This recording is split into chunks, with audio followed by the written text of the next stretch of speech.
It's every cop's fear, leaving for work and never coming home.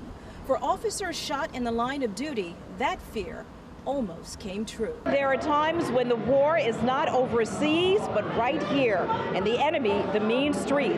What if you find a dusty old painting and it turns out to be a missing masterpiece?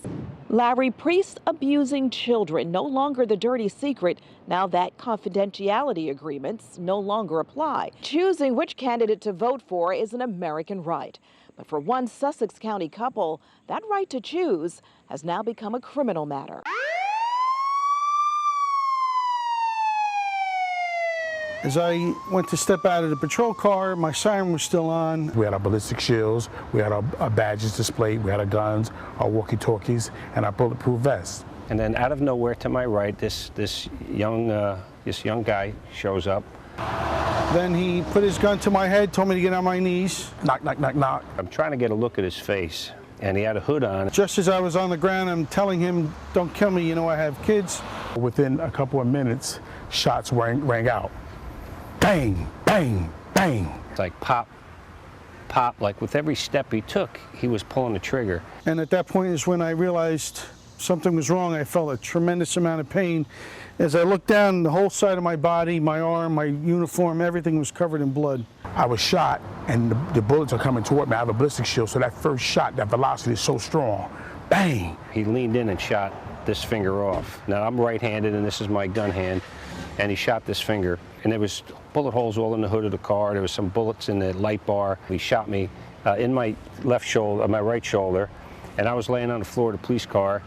With another round, he shot me right through my bulletproof vest. I placed my hand over my bullet wound, and blood just started coming through my fingers. That final round, when he walked up to the police car, and he was literally leans into the car and puts that last round at point-blank range, you know, right through my skull. And that's when everything came to an end. It was lights out. This is 240, Detective Murray. I just been shot at 296 Wainwright Street. Shot in the line of duty. Several officers who patrol various towns and cities in New Jersey take me back to where it happened. It's not like they have to remember, because how could they ever forget? Back in 2004, the barrage of bullets came from the other side of the door, as then Detective Murray of the Essex County Sheriff's Office was assigned as part of a U.S. Marshal's task force, issuing arrest warrants. So it's got to be hard for you to even be here in this building. It is, it's emotional, because I almost lost my life here. For 2.5 minutes, I stopped breathing. And I was brought back by prayers and by my strong faith in God and my belief. This is where the bullet went in. After 4 pints of blood and a nearly 5-hour surgery, Kennedy survived. One bullet went in here and came out here. Another bullet cut my bicep right down in half. Police officers telling their stories to Donna Roman Hernandez, a former cop, now award-winning filmmaker. You got to make your magic work on this one. She and her longtime collaborator, editor Erwin Kreiner, have put together a documentary titled Cop Shot: The Aftermath. It is a story of survival because not all cops live to talk about it. There are over 19,000 officers' names on the memorial in Washington, D.C. that didn't. She knows what it's like to be almost taken out while on duty. She was a captain in the Caldwell Department when it happened to her. In 2005, I was strangled in the line of duty by a councilman. My clavicle was broken. I fought back and hurt him physically that he got off of me, and backup arrived. She says she is a survivor in every sense of the word, professionally and personally, saying her father, also a cop, was abusive. If I could survive, anyone can survive. That is why she funded and created this continuing series, which she plans to use as a teaching tool around the country, detailing how these cops healed their wounds and patched up their lives. John Soule, who was a cop in Totowa, ironically was shot by another officer who came unhinged over the outcome of a domestic dispute court hearing back in 2007. The cop who shot him died in the shootout. Never in my life did I expect, when I was sitting in the academy, that 14 and a half years later I would be in a shootout to save my life. Today, he is a school research officer with the Totowa Schools. Kennedy Murray still serves his Newark community as a cop-to-cop counselor. He says the people need him. Because there's a lot of people that work very, very hard. They raise their families here, and they own homes, and they've been here. They're lifelong residents. Ken Hogan was just a beat cop in Irvington in 1994 and about a month away from his wedding when he was shot multiple times, including in his head. Today, he is married and a father. The young man who shot him killed himself. Hogan feels sorry for the shooter who needed help. Hogan is now working as an agent in the Union County Prosecutor's Office and doing fine.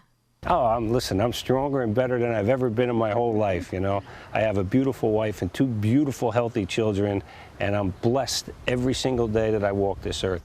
Their survival becomes their testimony, documenting why wearing the badge carries a lot of responsibility and a whole lot of danger. I'm 71 years old, and I still have nightmares.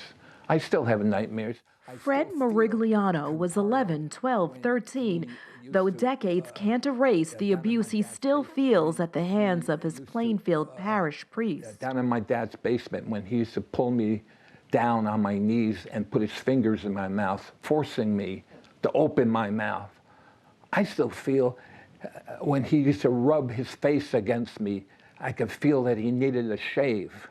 I could still feel him. I could feel his breath breathing on me. Raw emotion. Adding to the agony, he says the priest who abused him had the gall to return to his life years later. The priest called to check on Morigliano as an adult to ask about Morigliano's wife, and more importantly, his children. And when he did that, I knew what he wanted. He wanted to rape my kids. And I went completely insane. I called him every dirty name I could think of and told him if he ever came over to my house, I would kill him. I was 13 there. The age when the grooming started. That's who I was when he first came along. The stages of abuse laid out in pictures.